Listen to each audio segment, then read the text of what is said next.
आज हम अध्ययन करेंगे ऊष्मागतिकी के प्रथम नियम का। वैसे ऊष्मागतिकी की विषय वस्तु 4 मूलभूत नियमों पर आधारित है।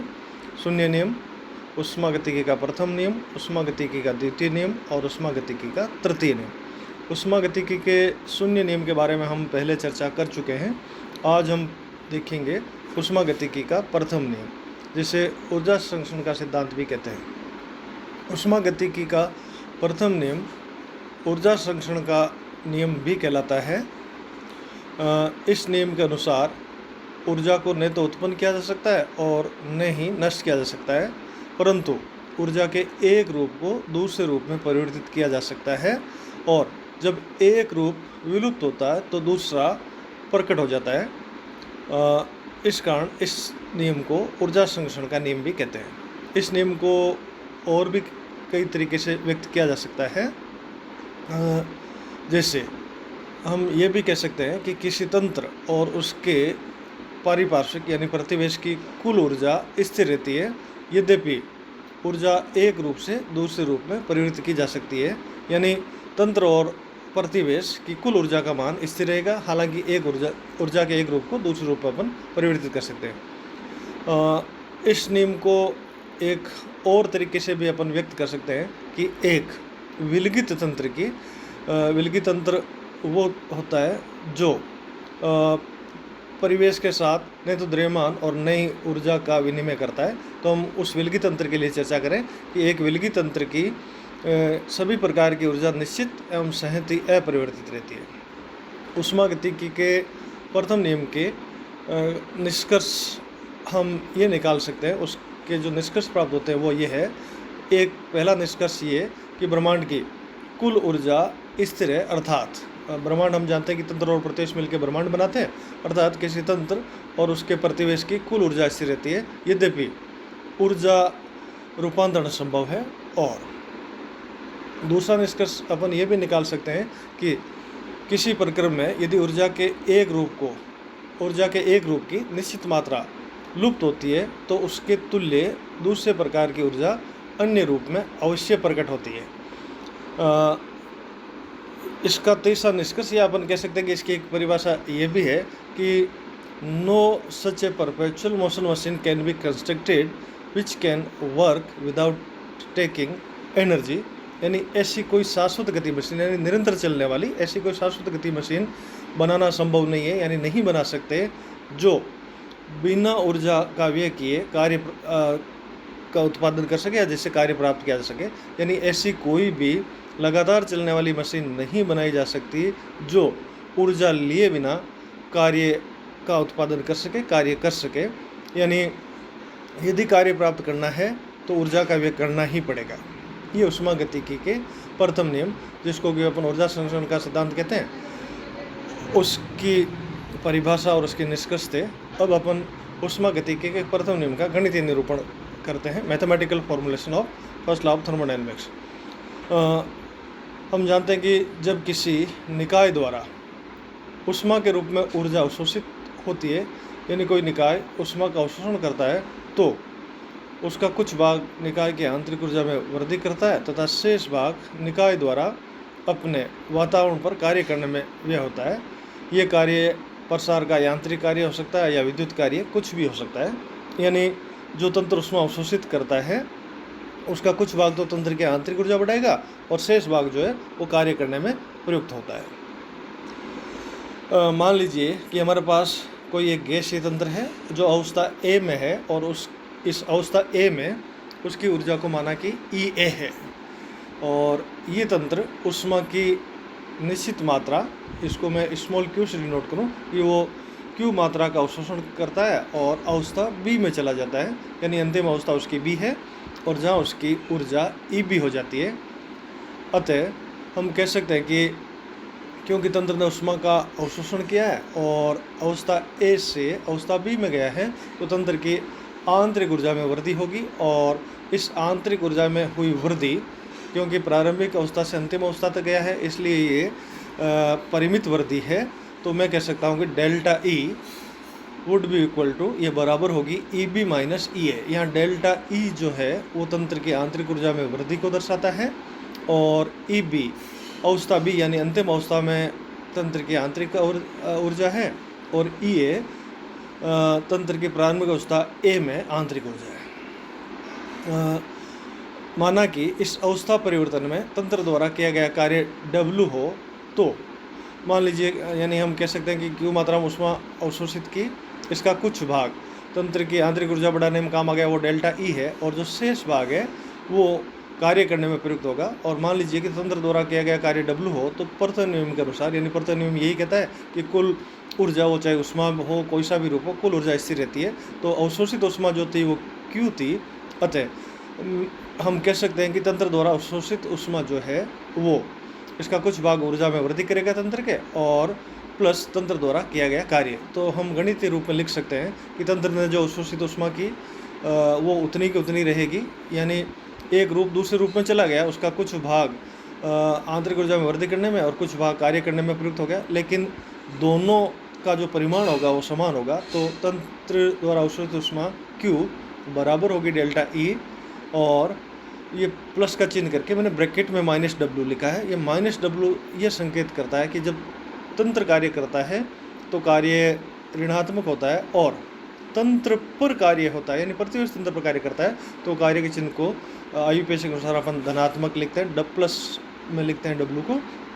तो यहाँ अपने W ऋणात्मक लिखा है, इसका मतलब है कि तंत्र द्वारा किया गया कार्य है और ये ऋणात्मक होता है। तो इसके लिए अब हम गणितीय व्यंजक ऐसे भी लिख सकते हैं कि डेल्टा E बराबर Q प्लस W, इसको मैंने समीकरण 2 दिया है, और हम कह सकते हैं कि समीकरण 2 जो है ऊष्मागतिकी के प्रथम नियम का गणितीय रूप है।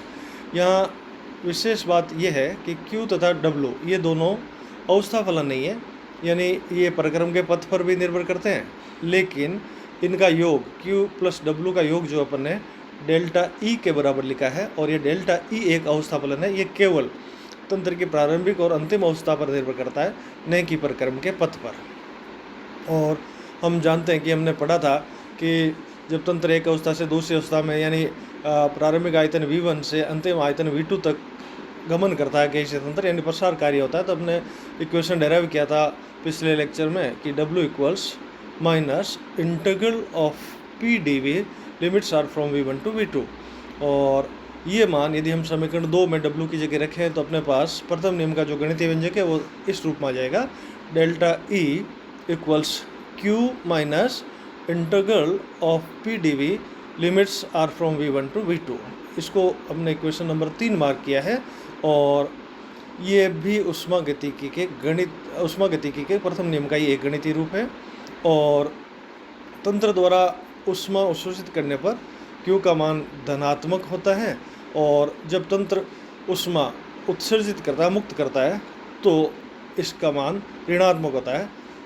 तो इस प्रकार तंत्र द्वारा कार्य करने पर W का मान ऋणात्मक तथा तंत्र पर कार्य करने पर W का मान धनात्मक होता है।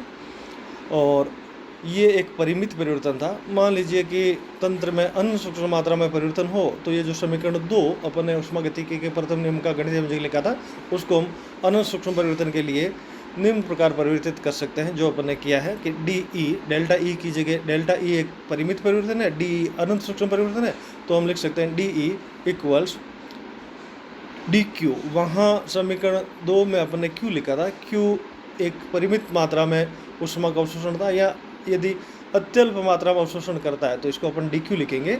और वहाँ कार्य को अपन ने W से लिखा था, वो उसका परिमाण बड़ा था, और अनंत सूक्ष्म मात्रा में कार्य हो तो हम इसको DW से व्यक्त कर सकते हैं।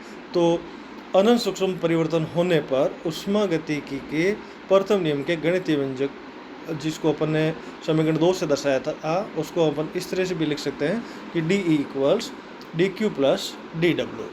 ये था ऊष्मागतिकी के प्रथम नियम का गणितीय निरूपण या उसका व्युत्पन्न। अब हम चर्चा कर लेते हैं कि जब तंत्र एक अवस्था से दूसरी अवस्था में जाता है तो किस तरह से ऊर्जा परिवर्तन होता है, यानी एक विलगी तंत्र में ऊर्जा परिवर्तन किस तरह से होगा। हम जानते हैं, अभी हमने चर्चा की भी थी कि विलगित तंत्र वो होता है जो प्रतिवेश के साथ न तो द्रव्यमान का और न ही ऊर्जा यानी ऊष्मा का विनिमय करता है।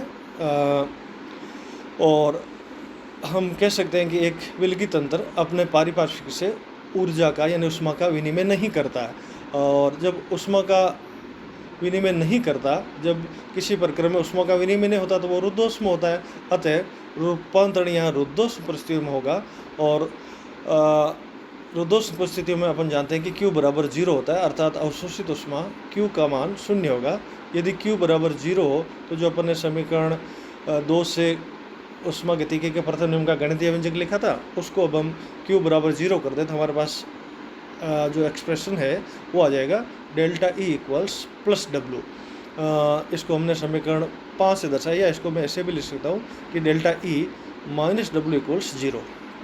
ये हम चर्चा कर चुके हैं कि जब तंत्र कार्य करता है तो उस डब्लू का चिन्ह ऋणात्मक होता है, और तंत्र पर प्रतिवेश कार्य करता है तो डब्लू का चिन्ह धनात्मक होता है। ऐसे ही डेल्टा E ये आंतरिक ऊर्जा में परिवर्तन है, लेकिन इसका चिन्ह धनात्मक है तो ये आंतरिक ऊर्जा में वृद्धि है, और डेल्टा E के आगे मैं माइनस चिन्ह लगा देता हूँ तो ये आंतरिक ऊर्जा में कमी है। तो समीकरण 5 से स्पष्ट है कि यहाँ अपने डब्लू का चिन्ह धनात्मक लिखा है, इसका मतलब यह वहाँ की प्रतिवेश पर कार्य हुआ है। तो हम कह सकते हैं कि एक विलगित तंत्र पर कार्य करने पर तंत्र की आंतरिक ऊर्जा में वृद्धि होगी, क्योंकि डब्लू प्लस है, इसका मतलब ये तंत्र पर हुआ कार्य है, और तंत्र पर कार्य होता है तो डेल्टा E उधर पॉजिटिव है, इसका मतलब तंत्र की आंतरिक ऊर्जा में वृद्धि होगी। इसके विपरीत हम यदि इसी में इसको माइनस से गुणा कर दें दोनों तरफ तो हमारे पास आ जाएगा minus delta E equals minus W, और माइनस डब्लू का मतलब है कि तंत्र प्रतिवेश पर कार्य करता है, यानी विलगी तंत्र द्वारा कार्य करने का मतलब उसका चिन्ह डब्लू का चिन्ह माइनस हो तो डेल्टा E भी माइनस होगा। तो हम कह सकते हैं कि तंत्र के आंतरिक ऊर्जा में भी कमी होगी, यानी एक विलगी तंत्र द्वारा कार्य करने पर यानी डब्लू का चिन्ह ऋणात्मक हो तो तंत्र की आंतरिक ऊर्जा में कमी होगी, यानी डेल्टा E भी माइनस होगा। और इसका विपरीत भी सत्य है कि विलगी तंत्र पर कार्य करने पर तंत्र की आंतरिक ऊर्जा में वृद्धि होगी, यानी एक विलगी तंत्र में ऊर्जा परिवर्तन इस प्रकार से होता है। अब यदि अपन चर्चा कर लें कि चक्रीय प्रक्रम में ऊर्जा परिवर्तन यानी energy change in cyclic process वो कैसे होता है, तो पहले हम समझें कि चक्रीय प्रक्रम क्या है। तो हमने पिछले लेक्चर्स में समझा था कि यदि कोई प्रक्रम परिवर्तन की विभिन्न अवस्थाओं से गुजरते हुए पुनः मूल अवस्था में आ जाता है तो इसे चक्रीय प्रक्रम कहते हैं, और इस पूरे चक्रीय प्रक्रम में ऊर्जा परिवर्तन शून्य होता है, अर्थात डेल्टा E इक्वल्स 0। इस प्रकार समीकरण 2 के अनुसार 2 में अपन डेल्टा E को 0 लिख दें तो डेल्टा E की जगह 0 रखने पर अपने पास आ जाएगा लेफ्ट हैंड साइड में 0 इक्वल्स Q प्लस डब्लू या Q इक्वल्स माइनस डब्लू। इसको अपन ने समीकरण 6 से निरूपित किया है, और समीकरण 6 ये दर्शाता है कि चक्रीय प्रक्रम में किसी तंत्र द्वारा जितनी उष्मा अवशोषित की जाती है, यानी Q का चिन्ह धनात्मक है, इसका मतलब उष्मा का अवशोषण किया है, जितनी उष्मा तंत्र द्वारा अवशोषित की जाती है तंत्र उतनी ही ऊर्जा के तुल्य कार्य करता है, यानी चक्रीय प्रक्रम में जितनी उष्मा तंत्र द्वारा अवशोषित की जाती है तंत्र उतनी ऊर्जा के तुल्य कार्य करता है। ये था चक्रीय प्रक्रम में ऊर्जा परिवर्तन।